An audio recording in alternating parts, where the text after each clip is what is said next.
Power Rangers have been around for over 23 years, with its influence, Super Sentai, being around for 40 years.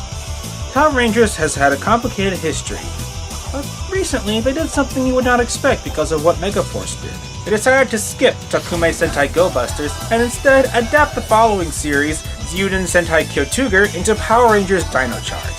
They also plan on doing it again by skipping Resha Sentai Tokyuger and adapt the following series, Shuriken Sentai Ninja, into Power Rangers Ninja Steel. Now, I can understand why they would want to skip Tokyuger because, well,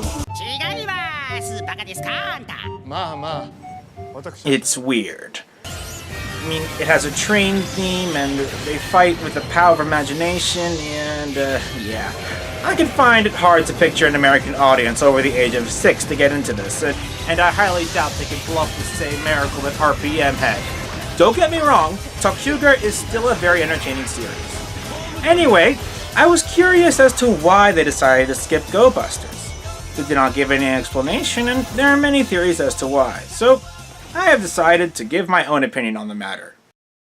In order to find out why they decided to skip Go Busters, we need to look at the series first. And let me just get this out of the way. It seems that this series takes a lot of inspiration from Power Rangers. The most obvious is the fact that when they morph, you hear a voice saying, "It's morphin' time!"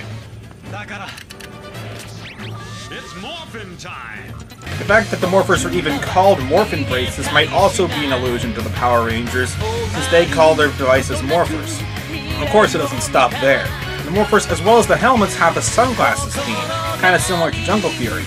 Also, the main villain, Messiah, is a computer virus, similar to Benjax from RPM. He is also depicted as trapped in another dimension and as a floating head, kind of similar to Zordon.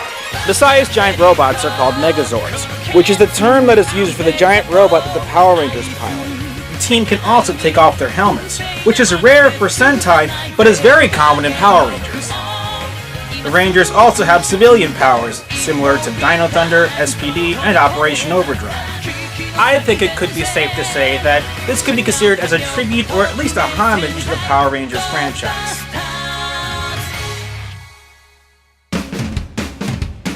I feel like this show kind of has a spy theme to it. For example, the costumes are simple jackets instead of their usual full-blown spandex. Also, the sunglasses theme on their helmets does make me think of spy films like Mission Impossible. Their blasters also have a camera theme to them, which helps with the spy theme. They rappel down walls, use special spy binoculars, and grappling hooks. The main character also rides a motorcycle. There's even a time limit that counts down to when a giant monster appears. There's also a dark tone to the series, and the colors of the city really do help with the effect. Also, the Zords consist of a car, a helicopter, and a big rig truck, which are vehicles usually seen in spy films. Though probably the most obvious aspect is in its title. The word Takume in Takune Sentai Go Busters translates to Special Mission. If that doesn't scream Super Spy, I don't know what does.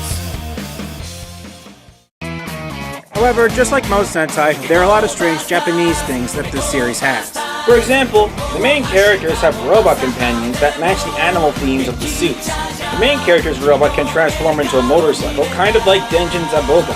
These robot companions can merge with their Zords, so they can talk to the team while they're driving. One thing I love about the series is how the villain creates monsters.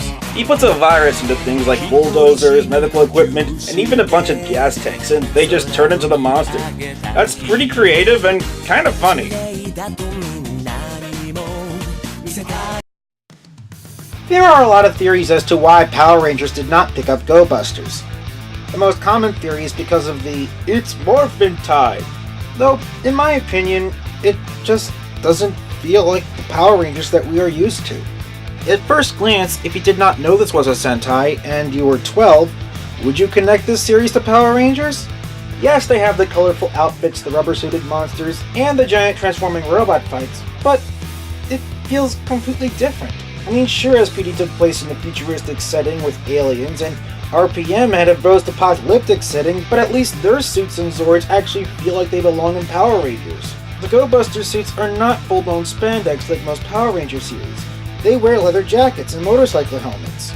It feels more like Buck Rogers, let alone Power Rangers. And yes, Power Rangers have had robots before in Mighty Morphin, SPD, and Megaforce, but there was usually one robot per series, and they were not heavily involved in missions like these robots were. And these robots are companions to the other Power Rangers, and not the mentor like in the television show. And also, none of them can transform into a motorcycle, no matter how awesome that would be. So therefore, this series feels more like a badass Super Spy series rather than a Power Rangers series. However, it is worth noting that Power Rangers did not completely ignore Go Busters. The Dino Supercharged villain Snide uses the villain costume that was used in the crossover movie with Go Busters and Kyotuger. And also, the villain Heckle does have a few similarities to Enter from Go Busters. I feel like that is pretty interesting. In the end, Go Busters is a good series, and I do recommend checking it out. But I'm afraid it just doesn't match the Power Rangers image that we are used to.